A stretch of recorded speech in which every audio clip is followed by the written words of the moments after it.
Hey everyone, this is Paul. Welcome to Common Touch of Fantasy.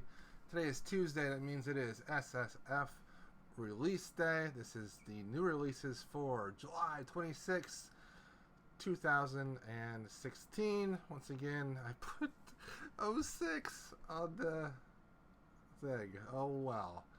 What can I do? I'm living in the past, I guess. Living in the past. I'll modify it after it's done. Anyways, if you have yet to check one of these out, basically I just go over what is new in science fiction and fantasy, talk about the books a little bit, have a little bit of fun, and check things out. I do this because it keeps me up to date on new releases for SFF, knowing what has come out and what hasn't. And it's fun. We get some community aspects too, and I like it when people show up and chat. I have the chat on the screen now so that we can see it. Pretty cool. Alright, I use Barnes & Noble Science Fiction and Fantasy blog. They're killing it lately. Barnes & Noble is really pushing forward their blogs, and the Sci-Fi and Fantasy blog is one of the best. Joel Cunningham puts out a list every single week, and we'll see what he wants people to read. The first one we have is Indomitable, The Chronicles of Promise. This is from PN. Oh, Chronicles of Promise PN. Okay.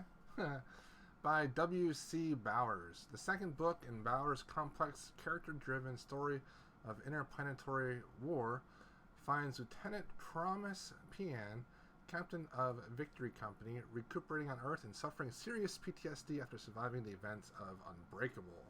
Sounds like a military SFF title. When she returns to active duty, she has her hands full with a complement of green recruits she has to whip into shape before they're deployed in the mining planet Sheol, where a deposit of incredibly valuable ore must be protected at any cost. Bowers doesn't go easy on Promise, a complex character who balances the responsibility of leading a mechanized infantry, the constantly shifting fortunes of conflict, and incredible violence on a daily basis. Pretty cool. Let's check it out on Goodreads. We have 2 ratings with a 4.0. This is from Tor Books, hardcover, 368 pages. So it's a good length, but not too long. See if anyone has reviewed it yet. Not yet. No reviews yet. Let's check out the first book and see if anyone has read the first book. Oh, I definitely remember this first book cover. Yeah, definitely remember that. See? Very cool cover. And it has 300 ratings with a 3.56. Once again from Tor. Matthew, someone I am friends with. Interesting is the word that springs to mind when describing Unbreakable. As a massive fan of military science fiction, I had high hopes for Unbreakable. It delivered. Pretty cool. Mogsy from the Biblical Sanctum said it was 3.5, and she was in the mood for some military sci-fi. So if you're a military sci-fi guy or girl, check out this. Alright. Next up is Bite by K.S. Merbeth. Merbeth's debut novel puts a unique spin on post-apocalyptic horror. It's all about the bad guys. Ooh. The lead character, Kid, unwittingly finds herself riding out the cannibal apocalypse with a crew of bloodthirsty raiders, landing headshots, severing limbs, and outrunning all the people they've robbed along the way. We've read and loved plenty of stories of normal people beset by nasty criminals primed to take advantage of a new world order. Bite flips the script. Not so sure about this. I've heard a lot of people talk about why don't we have more books about the bad guy winning. Well, honestly, if the bad guy wins, that means a lot of innocent people get killed. And in our day and age, do we really want to read a book that reminds us so much of the horrible things happening in the real world? I don't know. Okay, 16 ratings on here. It is a 4.0. If the idea of being one of the bad guys in a post-apocalyptic world is kind of interesting to you, you might want to check this out. This is from Orbit, 416 pages. None of my friends have reviewed it yet. Trace says, Bite is a fun post-apocalyptic romp. Mix up a cannibalistic A-team into a Mad Max world, and you've got the gist of Bite. I enjoyed every action slammed moment. I don't know. Yeah. I think these type of books would work during rather peaceful times, but during non-peaceful times in the world, I don't think a lot of people really want to read stuff like that. Okay, Red Right Hand by Levi Black. This is from Tor, hardcover. When Charlie Moore is saved from attacking hellhounds by a mysterious man with a crimson hand, she finds herself plunged into a Lovecraftian nightmare. Her savior turns out to be an elder god named Nyarlathotep, who seeks to make use of Charlie's latent magical powers to stop other old ones from crossing over into our world. But Charlie soon discovers his true motivation. He enjoys tormenting humans and doesn't want to share his toys with the other gods. Charlie's tortured struggle to save those she loves and save the world entire from an unfathomable evil drive this compelling dark fantasy debut. It's kind of cool. Alright, Red Right Hand has 15 ratings right now. 3.67. Kind of like an urban fantasy horror in a way. This is from Tor, 304 pages. Lisa from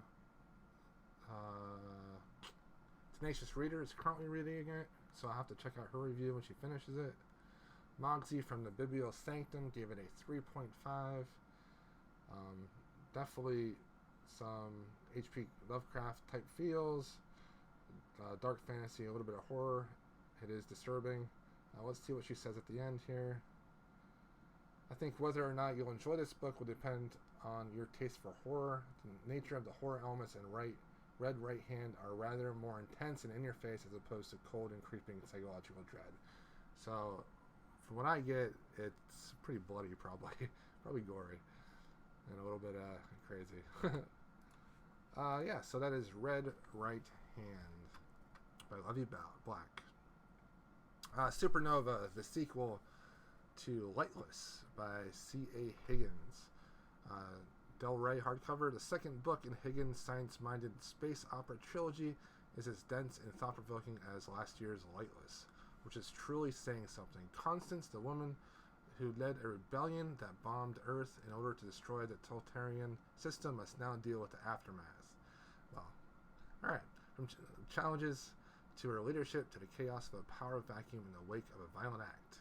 Meanwhile, brilliant scientist Althea is raising a newly sentient spaceship like a temperamental child, one that quickly outstrips her authority as a pseudo-parent. Cool.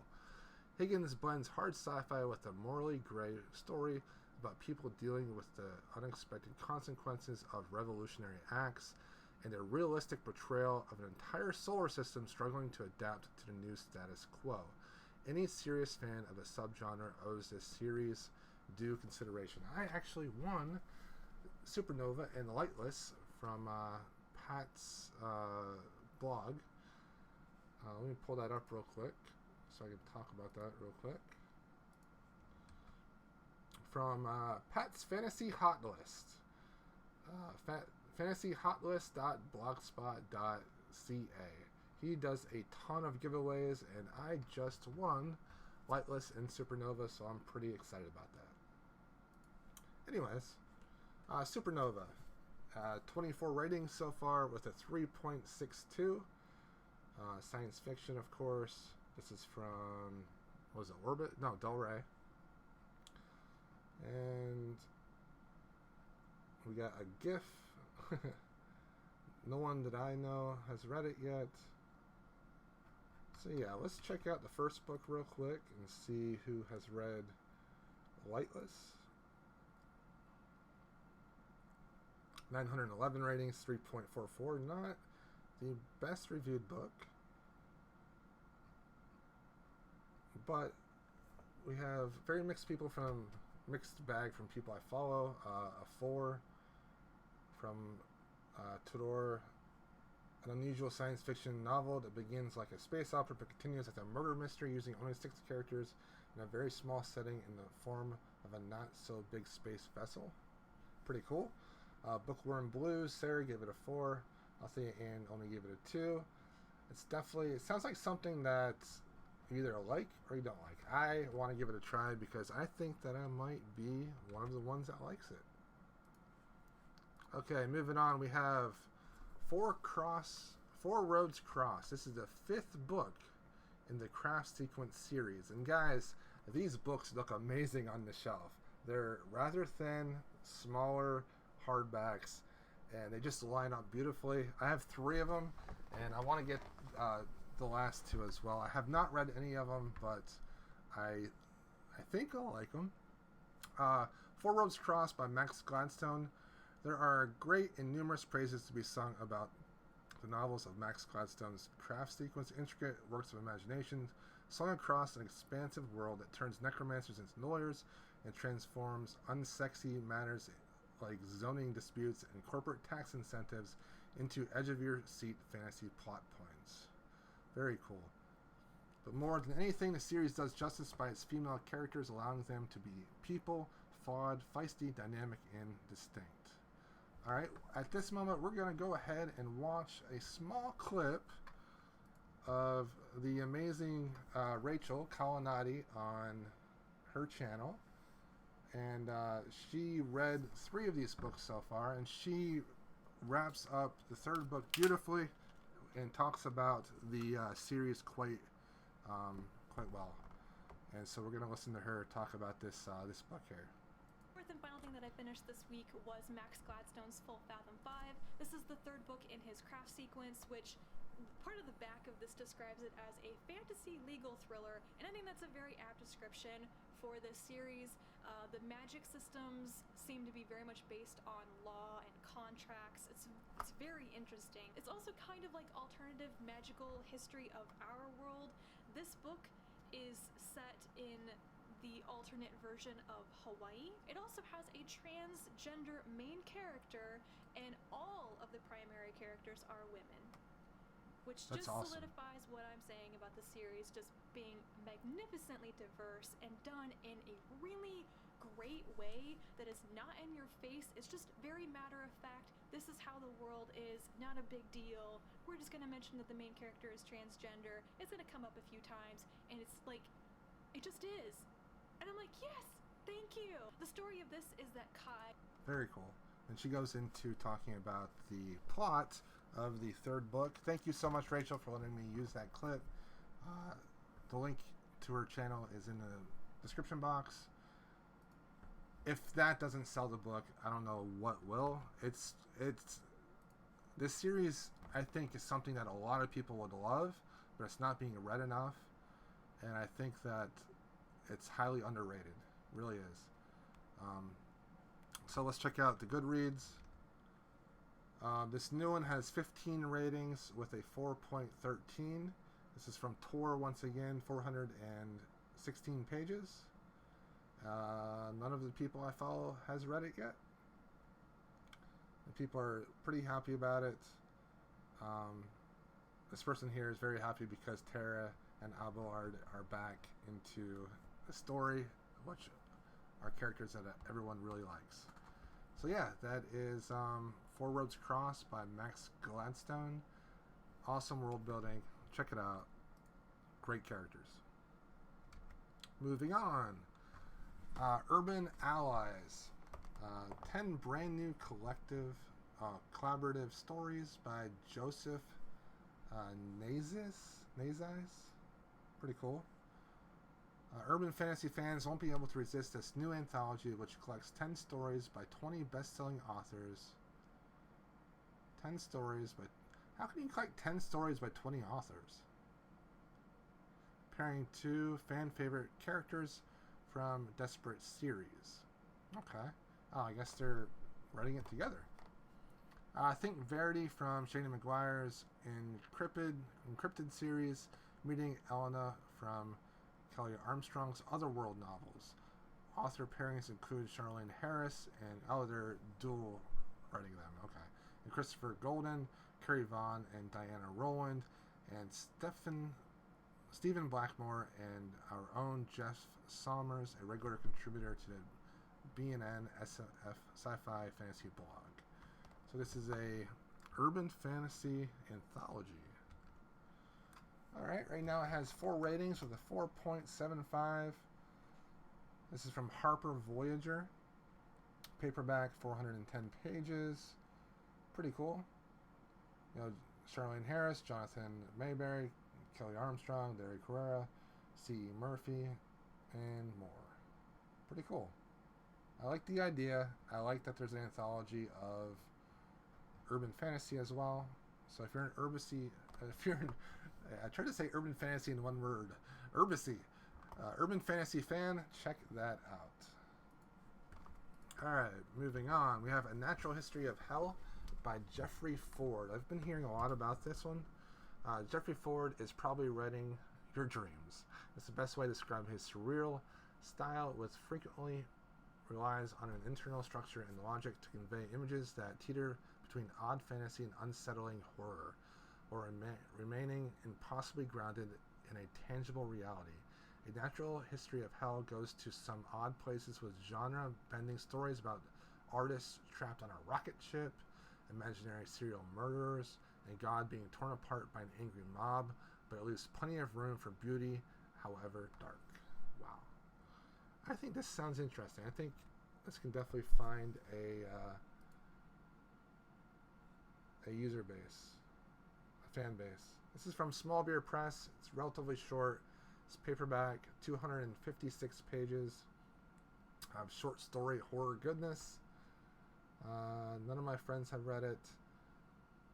The most liked rating, give it a 5.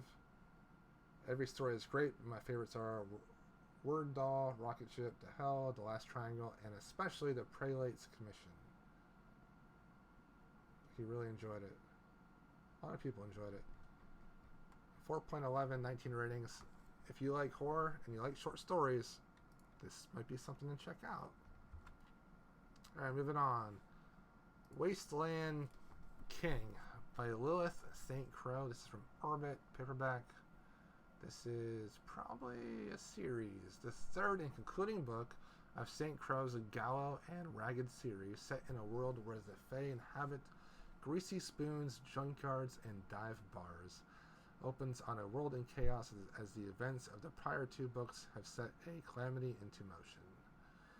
Jeremiah Gallo finds himself simultaneously hated and needed by the unseelie king, who puts his grudge against the Gallo aside long enough to assign him a desperate, impossible mission, the success of which doesn't just mean the continued existence of the scythe, but the survival of the mysterious Robin Ragged as well. I am so confused. St. Crow combines a smart sense of humor with impeccable instincts for pacing and action, delivering an explosive and emotionally satisfying end to an imaginary, not-so-urban fantasy series. Huh. So check it out on Goodreads. 1 rating, a 4. So this is a dark urban fantasy. It sounds like it's not in like actual urban fantasy, but like out in the sticks a little bit, maybe in a small town or something like that. Orbit, paperback, 352 pages. No reviews. Let's check out the first one. Trailer Park Fae is the first book. It has 970 ratings with a 3.29.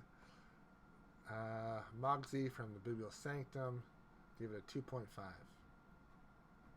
So yeah, if you are into urban fantasy, Fae, and are all about a different setting other than the city, more of a rural setting, then check that out. Okay, moving on. City of Wolves by Willow Pelik. I don't know. The latest debut novella from Tor.com Publishing introduced us to another burgeoning SFF talent. A writer for role-playing games, Palekek jumps mediums to tell a fast-moving adventure story set as a glass lamp fantasy world. Come on, Joel, you need to edit this before you post it. Private investigator Alexander Drake is strong-armed by the promise of silver and some literal strong arms into taking a case. It sounds like bad news from the start. Someone or something has killed one of the city's high-born lords and covered the corpse in bite marks. Ooh, that's never good, is it? Complicating matters, the victim's missing will suggests any number of suspects who might be willing to kill again to keep Drake from finding the culprit. Ooh, Tor.com Publishing. Let's check this out on Goodreads. 19 ratings, 3.42. This is from Tor.com. Kindle edition is 96 pages. So, yeah. It sounds kind of fun. Let's read. It's like kind of like a steampunkish. Well, it said gas lamp, so it's a little bit after steampunk. So he's like an investigator for hire.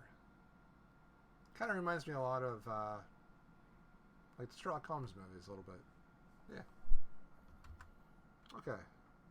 And the last one on Tor.com, we have The Substitute Sleuth by Michael R. Underwood. This is episode 4 of the Generonauts series that he's doing. Following a successful Kickstarter, Michael R. Underwood is delivering the 4th volume of his super meta celebration of your favorite literary tropes, the Generonauts series. In this volume, his trans-dimensional adventures head to crime world to re-establish the proper flow and expected story beats of a detective tale before whatever is causing it to veer off course can escape and affect our reality. Trust us, it makes sense in context. And even if it doesn't, these books are a lot of fun.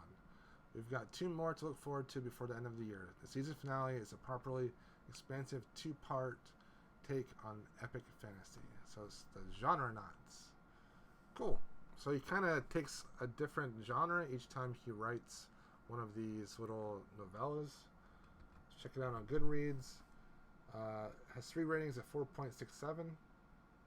Leverage meets Jasper Ford in this new series of novellas from the fan favorite author of Geekomancy. Fantasy, mystery, science fiction, we know these genres from TV and comics and more, but in Generonauts, each genre is a world unto itself, populated with article. I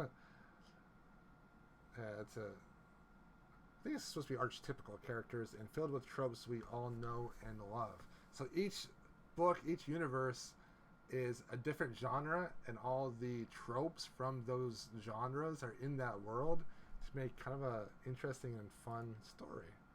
Cool. I have to check out the first one.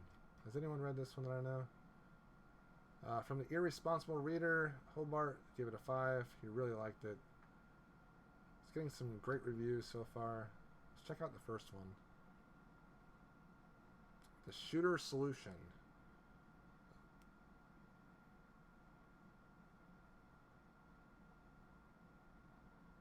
Rachel Kalinani gave it a 3.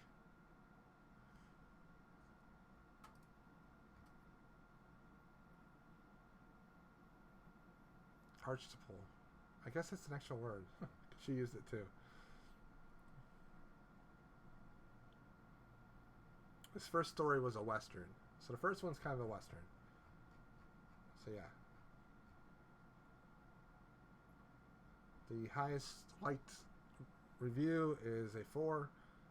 And this is sci-fi. Well, actually it's Western, but since I don't want to bother making a shelf for that, and it really is sci-fi without being Westworld, I'll just leave it as sci-fi. That's funny. Cool. So if you want to read something really different to what you usually read, check out these novellas from Michael R. Underwood, The Generonauts. Number 4 just came out, The Substitute Sleuth, and the first one is The Shootout Solution. All right, let's move on to Amazon here and check out what came out other than the books that were mentioned. Dark Matter by Blake Crouch came out. This one's getting a lot of buzz. Let's check this out. These are the last words Jason Desson hears before the masked abductor knocks him unconscious. Are you happy with your life? Ooh. Before he awakens, he finds himself strapped to a gurney, surrounded by strangers in hazmat suits. Before a man Jason never met smiles down at him and says, "Welcome back, my friend." In this world he's woken up to, Jason's life is not the one he knows. His wife is not his wife. His son was never born, and Jason is not an ordinary college physics professor, but a celebrated genius who has achieved something remarkable, something impossible. Cool. Dark Matter is a brilliantly plotted tale that is at once sweeping and intimate, mind-bendingly strange, profoundly human, a relentlessly surprising science fiction thriller about choices, paths not taken, how far we'll go to claim the lives we dreamed of. So basically, it's all about redoing your life and seeing how your life is different based off of the choices that you made before. Very cool premise. I like it a lot. Let's go to the Goodreads. 851 pages. Ratings. 851 ratings. I was reading the word pages while I was trying to say ratings. 851 ratings. 4.19 from Crown. Is it from Crown? Or did someone republish this? Yep, from Crown. I know a friend of mine, P.T. Hilton, read this, and it is his favorite book of the year so far. Tammy Sparks, 5. Wow, gushing review to come. Leah Bear, 4. P.T. Hilton, 5. There's Mogsy from the Bibliosanctum, 5 out of 5. If Mogsy liked it, yes.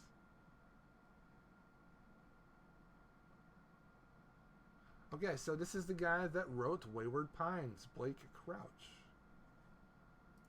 So yeah, this is definitely one of those books that I would be interested in. Very cool. Dark Matter by Blake Crouch, science fiction thriller. And let me just check to make sure he did Wayward Pines. Yes, he did Wayward Pines.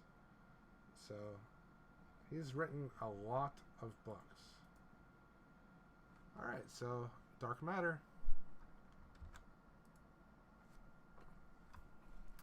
Four Roads Cross, Indomitable, we covered those. Daredevil, The Man Without Fear, prose novel. We covered Supernova. Geis, A Matter of Life and Death. I think this is a graphical work. Yeah, I think I talked about this last week. Yeah, it's like a kid's graphical work. Red Light Hand, Lantern City, Volume 2. Bounty. Let's check this one out. Bounty by Michael Burns.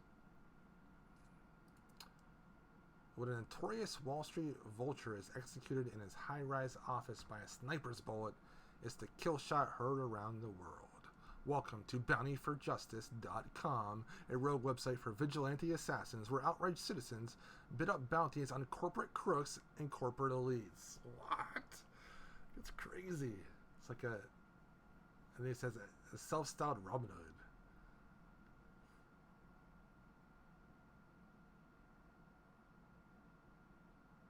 Along with other law enforcement agencies across the globe, the FBI and its agents on the case, led by Roman Novak and Rosemary Michaels, are desperately seeking a way to outmaneuver and overpower an all but invisible adversary with millions of dollars at its disposal and the ability to cripple the most sophisticated attackers with a keystroke. Ooh.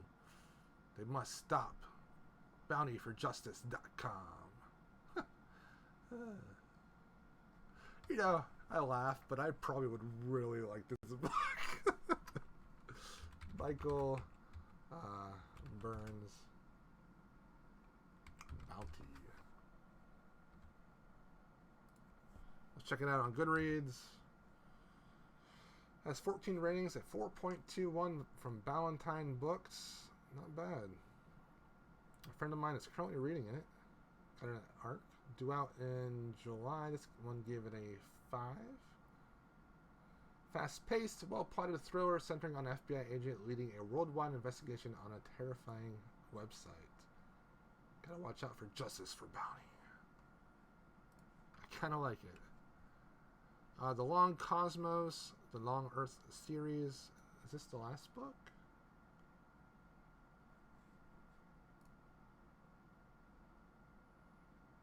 Yes, I think so. Oops, I didn't change the thing. Yeah, the Long Cosmos is the grand climax of the Long Earth series. So here it is. The last book. Cool. Unity by Jeremy Robinson. I read a Jeremy Robinson book before, and it was kind of fun. It was all about kaijus and monsters. It was fun. Let's check it out. Let's look it up on Goodreads, actually.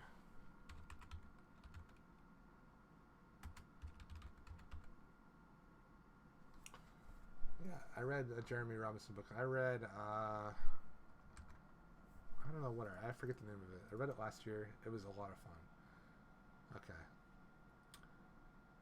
Okay. Euphemia, known to her friends as Effie and everyone else as F-Bomb, will punch you for looking at her funny, for using her full name, or for noticing that she's a genius. But when an elite global entity known as Unity takes note of her intelligence and offers her a chance to escape the humdrum life of a foster child, she signs up. At best, she expects her time abroad to be a vacation. At worst, an actual challenge. A meteor punches through the atmosphere, triggering an electromagnetic pulse that sends the transport plummeting to the ocean. While fighting to escape the crash and climbing onto the island beach, the meteor slams into the sea, and a tsunami races across the island, pursuing Effie and her fellow survivors, deep into the volcanic island's lush jungle. Along the way, Effie uncovers the island's secrets, the parents she never knew, or entangled with the island's strange history. Jeremy Robinson, creator of the kaiju thriller genre and international best-selling author of the Project Nemesis, that was what's called Project Nemesis novel, and comic book series, launches his new series combining the behind enemy lines themes of Red Dawn with the high-tech monster-fighting robots of Robotech, infusing it with his frantic pacing and character-driven plots. Jeremy Robinson just writes fun books. They're not the best written books, but they're just a lot of fun. And sometimes they're not the most PC books, I think, I would say. Like, so what I read, there was a lot of talking about how hot the girl is the entire book, so I know a lot of people would not like that whatsoever. Okay, that looks like everything for hardcover. Let's check out what came out on paperback. Illusion Town by Janie Castell. Here we go. Fool's Quest, Book 2. The Fits and Fool trilogy. It is out now on paperback, Robin Hobb. So if you didn't get the big old hardback, the paperback is now out. Where the Wild Things Bite by Molly Harper. Okay. Neon Green by Margaret Wappler. It's the summer of 1994 in a suburban Chicago. Forrest Gump is still in theaters. Teens are reeling from the recent death of Kurt Cobain. I remember all this. And you can enter a sweepstakes for a spaceship from Jupiter to land in your backyard. Welcome to Margaret Rapper's slightly altered 90s. Everything's pretty much the way you remembered it, except for aliens. Fun, fun, fun, fun. The Unnamed Press. 246 pages of paperback funness. A Call to Arms, another David Weber and Timothy Zahn book, out on paperback. Swan Song by Robert Cammon. Let's see, anything else? the year's best science fiction and fantasy novellas, 2016 by Paula Gurin. If you remembered last week, she put out the anthology for the dark fantasy and horror. Now she's back with the science fiction and fantasy. Let's see if we have a list of novellas. We do not have a list of the authors. That is a failure in my book. Thunderbird by Jack McDevitt. If you're a Jack McDevitt fan, Thunderbird is out on paperback.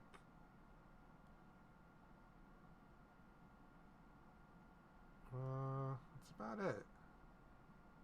Get into the Warhammer books. Some of the things I already talked about. Oh, Pacific Fire is now out on paperback by Greg Van Eekhout. This is the third book in this series, I believe. No, book 2. Daniel Blackland, Pacific Fire.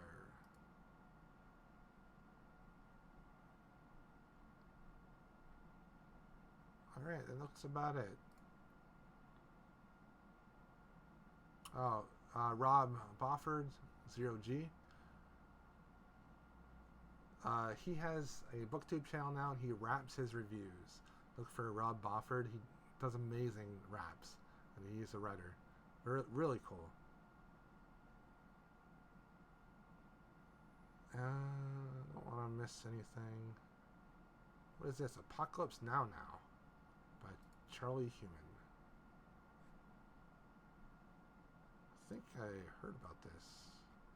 I think it's something different. Titan Books. Apocalypse Now.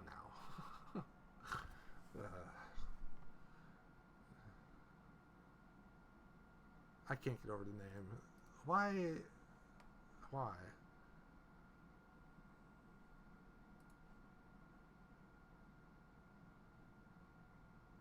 that's about it.